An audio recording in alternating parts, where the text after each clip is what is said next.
Today we are going to discuss about chapter 4 axial load. Okay, for this chapter we're going to discuss mainly about the internal load which is formed inside of any object, for example rod or anything, so we can calculate for the displacement. Okay, first we're going to show you some few examples relating to different scenarios about this chapter. For the first case, we're going to show you a simple case to use to find the displacement of the rod. First, we are going to demonstrate about the axial load chapter with this question, example 1. Okay, for this example, as you can see from the question, we are given these types of rod attached to the wall. Okay, this is the wall. Okay, this is I just describe what is the question about. Okay, for rod AB, this is a rod AB, and also rod CD. Rod CD are red brass CH400, which is the material of the rod. Okay, this is very important. We can use this later to find the displacement formula. Okay, the diameter is given 10 millimeters. Okay, for this we does not want it in millimeter but want it in meter because it is the SI unit. So we want all of the calculation to be in SI unit. So better we convert the given millimeter to meter. Later I will show you the calculation. Okay, for the next part is rod EF. Okay, this rod is made of a stainless steel with diameter of 15 millimeter. Okay, same as before. The next given thing is this symbol represent the displacement of rod for part F related to the wall. Okay, if it is given, for example, if it is given this related to A/F, it is related to another point. So this A related to F, but in this case, if it is not given slash or anything, it is related to the wall. Okay, so from the question, we are required to find P, which is the force from this question. Okay, as you can see from this question, you can look first. We are given this, two rods are attached to it, about 300 millimeters, and there's some attachment here also, which is acted by a point, two force P, and then a line 450 millimeters. There also another force at 4P, which is over there. Okay, for the solution, let's take a look. Okay, first to solve this, we want to find P.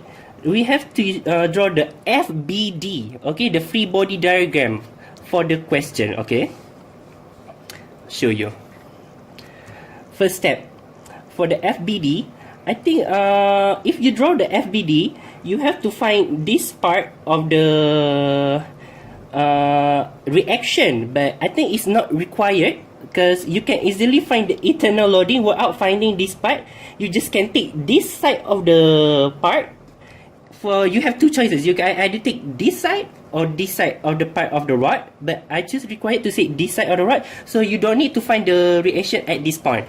So first, the internal loading is the normal force developed in rod EF.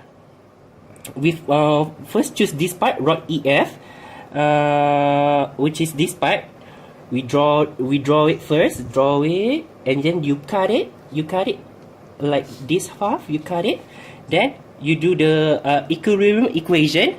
So this is 4P, then the reaction will be another 4P on the other side. Okay, that's for the first part. We already find the internal loading in this part, but we also required to find the internal loading for this part and also this part. Okay, for that one, we have to draw the FBD for all of this, starting from here to here. Okay, you have to take all of it. You cannot just cut like that.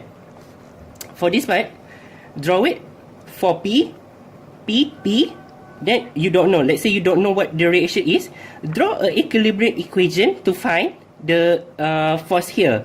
Since these are the same parts which is like symmetrical, then the force here should be the same, which is P and P. Okay, we already find the internal loading for both for all the rods. Okay, the next step is to find the displacement. Jang jang. Okay, the displacement, as you all know, is, wait, I choose another pen. Okay, the displacement formula is PL over AE, whereby P represents the internal loading, L is the length of the rod, A is the area, and E is the elasticity of modulus. Okay, for this, the internal loading, why we find the internal loading first off? Because we require it in this formula. The length already given in the question, area also given, but not obviously given. We should calculate it from the formula, but we can find it. And E is given from the table. We can find it from the table of appendix, where we also can find it. Okay. Okay, first, the displacement, the cross-sectional area of rod EF. We find the area first, rod EF, which is this rod, and AB, and also AB. Why we only calculate AB? Because AB is also the same as CD. So that's why we just calculate for AB. We don't want to waste our time. Okay. So first, AEF. The area of rod EF is pi over 4. This one is the radius. Pi over 4 AEF. Okay, we have, so the area is in the shape of a circle, right? Given the diameter is, for EF is 15 millimeter, so we want to convert it in meter. So meter is 0.015 meter. Make sure it's in SI unit.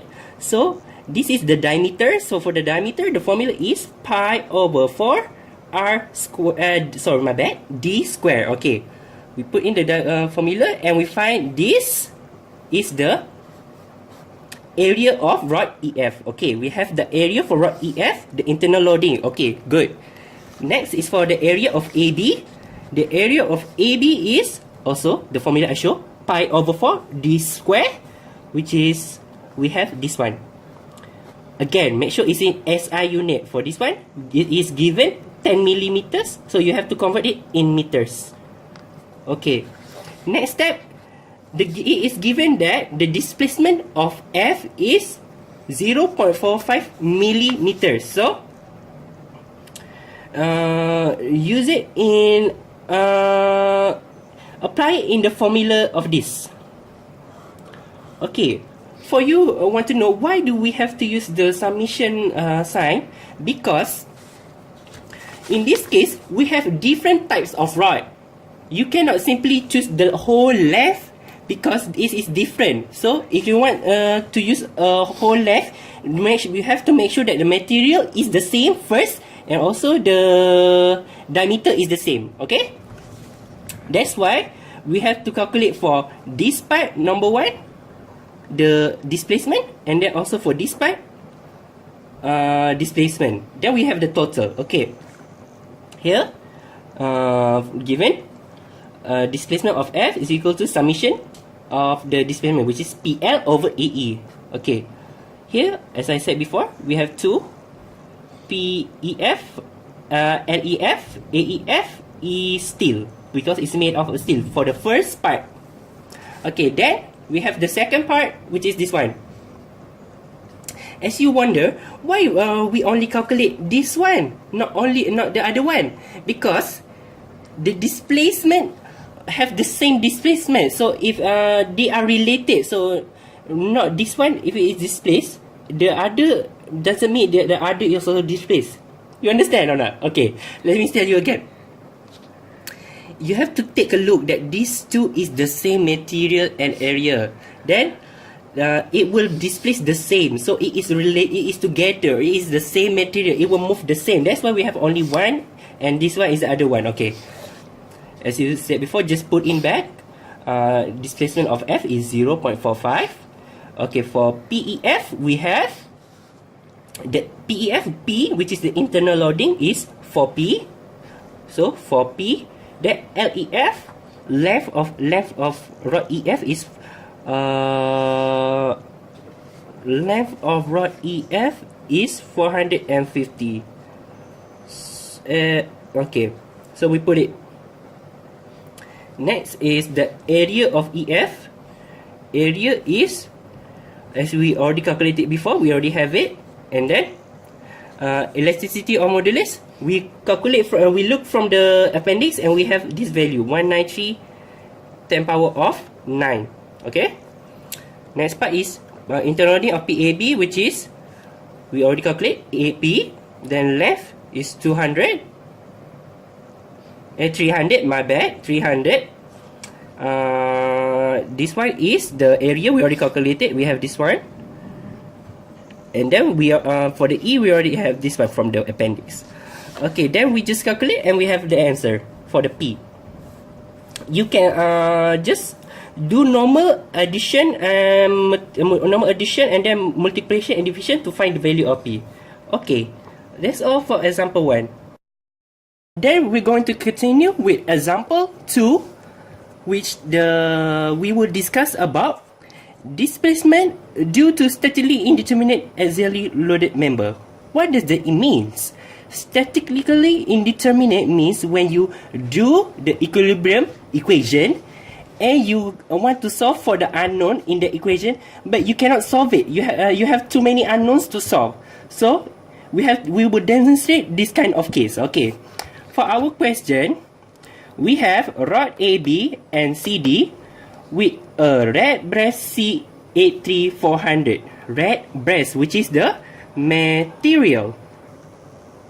And we have the diameter is 30 millimeter, which is the diameter, which is in the shape of a circle because it is a rod. Okay, this is the another view.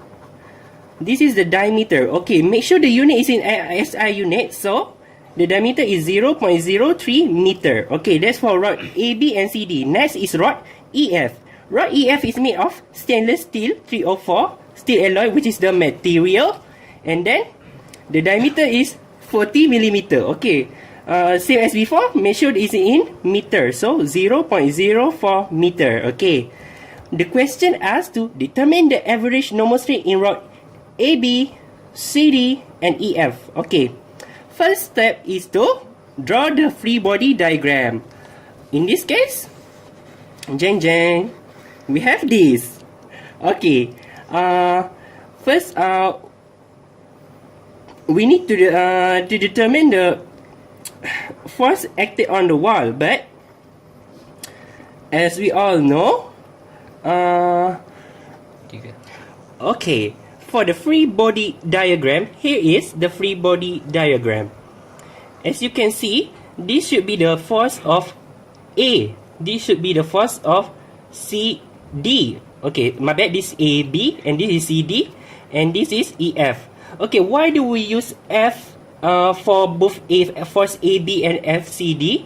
Because they are the same value due to their similar symmetry. As you can see, they are made of the same material, and also the same diameter, which is acted upon by the same load on their axial loading. As you can see, so we can represent it by F due to their symmetry. Okay, as you can see, this is 40 kilonewton. Make sure that kilo you put it 10 power of 3. This also 10 power of 3, and you can see this one is FEF. Okay, then we do the equilibrium of equation equals to 0 in the x-axis. So 2F plus FEF, which is on the other side, minus 2 times 40 10 power of 3, which is the kilonewton, equals to 0. Okay, as you can see, we have F and FEF, which is two unknown. We cannot solve this question because how can we solve with one equation with two unknowns? So to solve this, we have to use the case where displacement for statically indeterminate axially loaded members. We need to find another equation to solve this question. So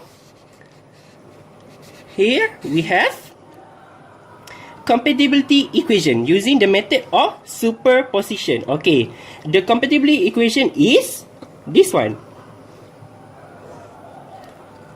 which as we stated before, this is represent displacement due to displacement. Okay, for the free body diagram, for this is represented by this. Okay, as you can see, first we draw the original diagram, then we separate it into two. Okay, the first part is influenced by the load of 40 kilonewton only. So the wall or other thing does not affect. So first is the 40 kilonewton will cause the loading member to the left. That is the first part, and then we add with the second part, which is caused by the wall, which is this wall. This part we will cause the loaded member to go to the right. So why is it equals to 0? Because both the original diagram shows that it is attached to the wall, so displacement will not occur due to attachment to the wall. So there's no displacement. Okay, then we just put in the formula of, as we know before, displacement equals to PL over AE. Okay, first for the, why is it negative for displacement? Because it is under compaction. Okay, and this one is under tension, so it is positive. Okay, so this one you just insert PL over AE. For this one, the P is caused by the, of course, the 40 kilonewton. This one, what is the left? The left is 300 millimeters. And what is the area?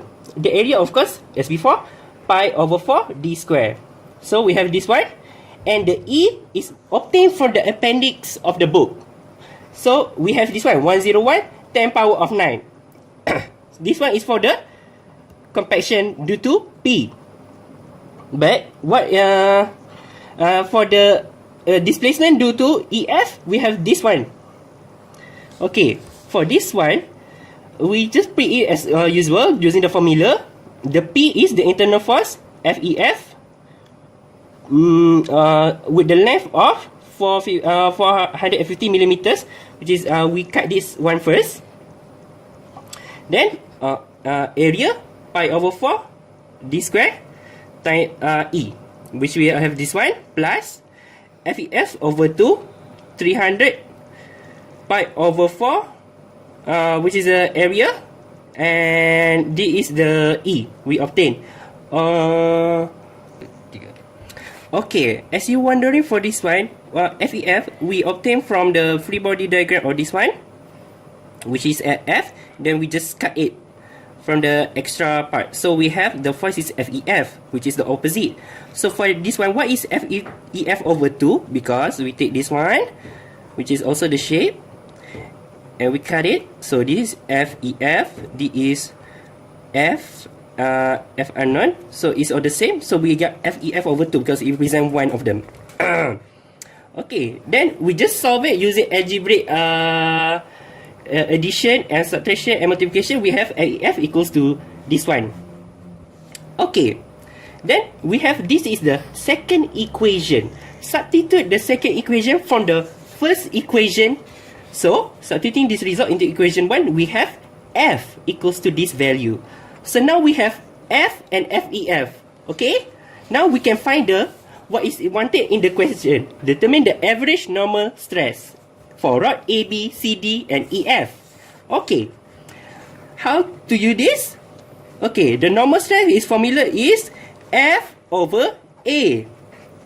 So we have for rod A, B, and C, D, as basically we already wrote the everybody again, is F and F. So is F over area of CD, YCD.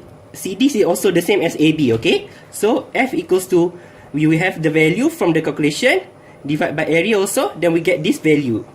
Next, for the normal stress for rod EF is for force EF over area EF.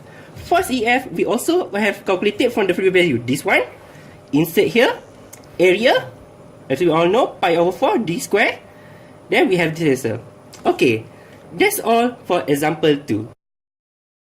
Next, for example 3, we are going to explain about the case of a displacement due to thermal stress, which is basically about the influence of temperature which cause displacement to the rod. Okay, for this question, we first have initially the temperature is given at 20 degrees Celsius and the final temperature is 40 degrees Celsius.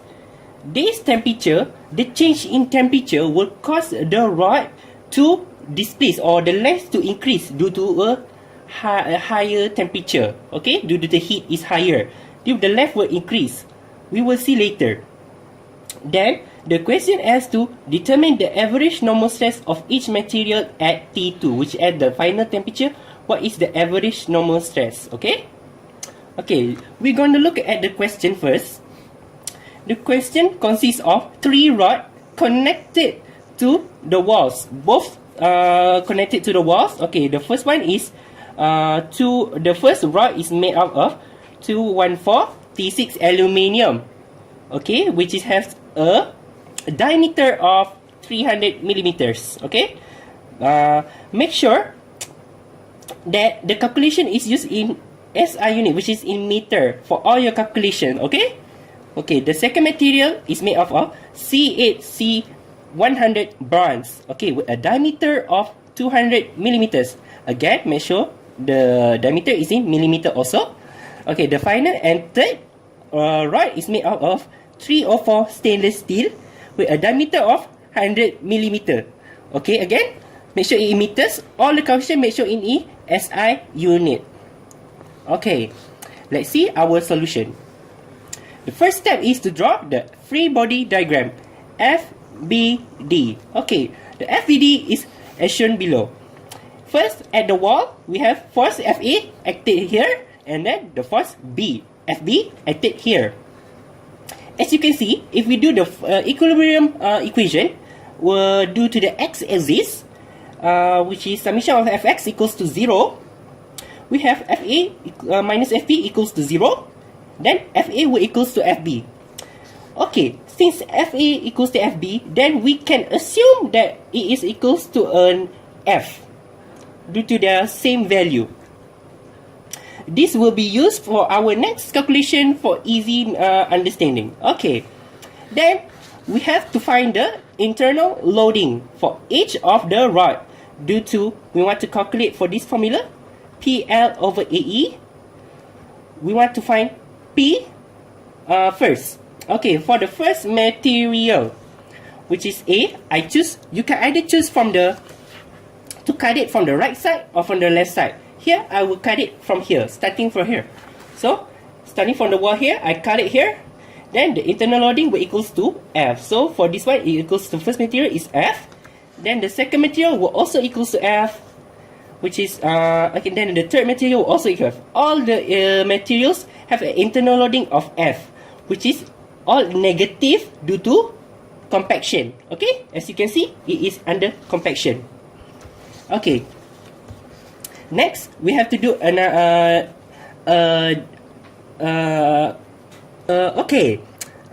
we continue here. As you can see, this is the equation. Why is it the displacement from A to D is 0? Okay, this is because it is in the wall. Since it is in the wall, neither the internal or the temperature will influence the length because it is fixed. It will not grow. Okay. Then we have this equation, PL over AE summation plus summation of alpha change in temperature L. Okay, why we have both? This one is due to internal loading, internal, and from the question we have this is due to thermal stress, which is cause it to be positive. As you know, the temperature increases. Okay,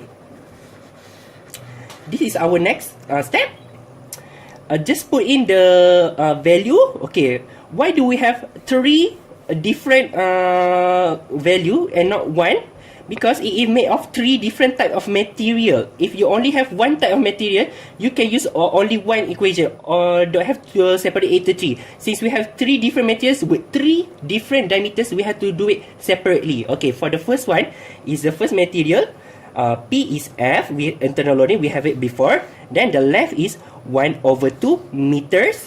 Area is pi over r square. I use pi over r square.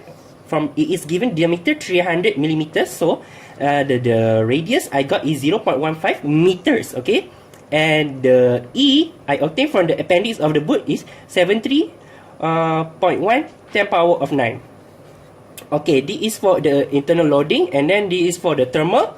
We have for alpha, you can obtain from the appendix also of the book also. We got 23 10 power of -6. Then change in temperature, of course, final temperature minus initial temperature, 40 minus 20. And then the length for the first material is 1/2. Okay, this is for the first material.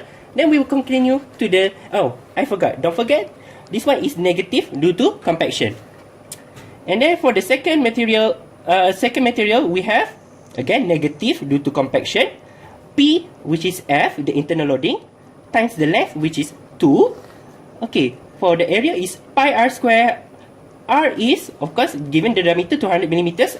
Of course, we will have 0.10 meters radius. Okay, for the E, we have this value 103 times 10 power of 9. Okay, plus the next is due to thermal stress, which is the temperature. We have this one, which is alpha. We have obtained for the appendix. Okay, this one change in temperature we have from before, also the same, and the length is different, which is for the second material 2. Okay, then for the final one, also again negative due to compaction. F times the length, which is 1 pi r square. Radius is obtained from the diameter 100 millimeters, and then we have 0.05 meters square times again the E we obtained from the appendix 193 times 10 power of 9. This one for the internal loading, and then the due to thermal stress we have first alpha 17 times 10 power 96. Then change in temperature, of course, the same for all the materials, and also the length is 1 meters. Okay, that the equation is equal to 0 as we stated before. By adding, subtraction, and multiplication, we will have F equals to this value. Okay, then for the desired question, we want to determine the average normal stress of each material. So to determine the average normal stress, we use this formula, first over A. So since internal loading for all the material F, we will use F for all the materials. So for the first one, material number 1, it is made of aluminium. So the normal stress is F, this one we obtain, over pi r square, which is the radius. Then we have this value. That is for the first material. And for the second material, which is made of brass, we use the same F, we call internal loading, divided by area, pi r square equals to this value. And finally, the material due to steel, again, F value divided by pi r square equals to this value. Okay, that is all for example 3. Now I'm going to explain you the example 4. Okay, for example 4, we'll cover the concept of residual stress.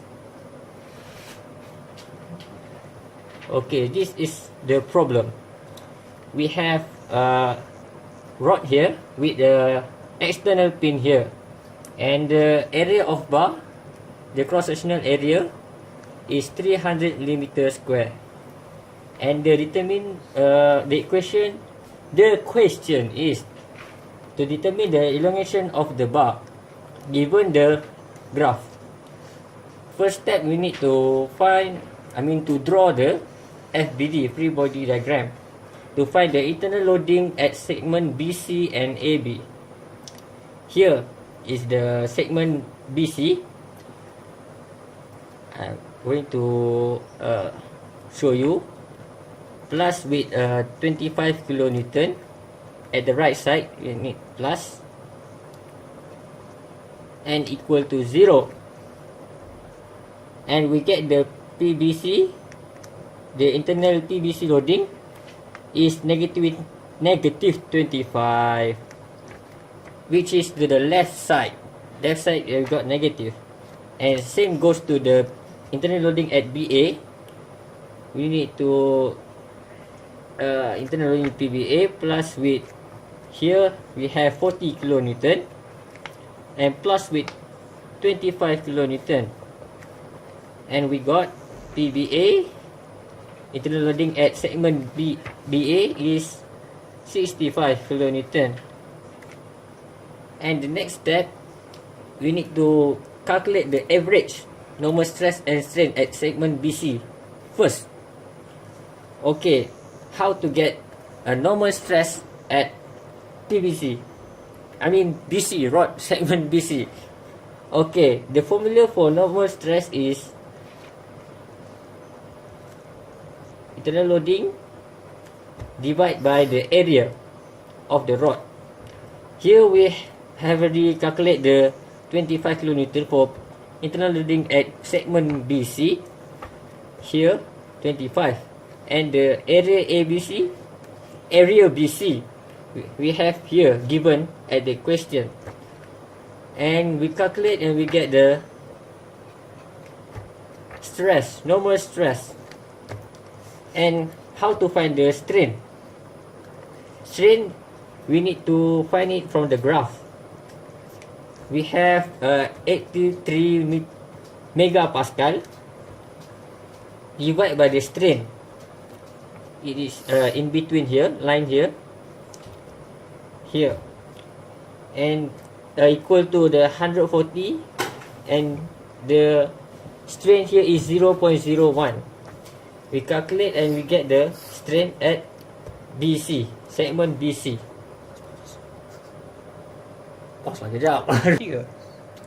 Okay, we have the strain for segment BC, and now we go to find the average normal stress and strain at segment AB. Same, the method is same with BC segment. We need to use the formula P over A. Here we have PAB. PAB we already calculated above. We have 65 kilonewton divided by the area of cross-sectional area of the rod.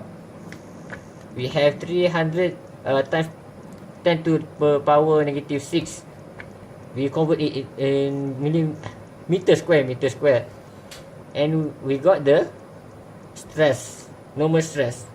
And to find the strain, we need to base on the line from this graph, this area, because 217 is in between 280 and 140. We have to use this line. Okay, how to get the strain for AB? We need to calculate from the gradient. 270 minus 140, somewhere here is 270, and we have strain here for AB. We have the gradient for 2 in between here and here is the same, so we equal. Then 270 minus 140 divided by strain EAB minus 0.01 equal to 280 here, minus with 140, and same goes to the divide 0.021 minus 0.01, and we got the strain for AB segment is 0.01 millimeter over millimeter. Okay, for the elongation, we have the formula strain times with the length. Okay, we have already calculated the strain. So we need to find the elongation. Elongation for BC. We have strain BC times with length of segment BC, rod BC. We have 5.93 times 10 to the power of negative 4 times with the 0.6 meter and times the 10 to the power of 3 to change it to the millimeter. And we got this for the segment, elongation for segment BC. And for the segment AB, same goes to the above.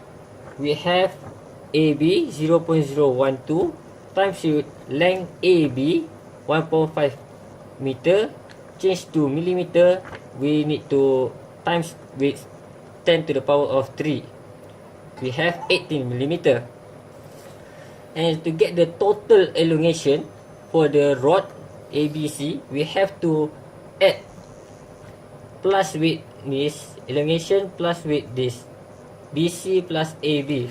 The elongation 0.3558 plus with 18, we have 18.3558.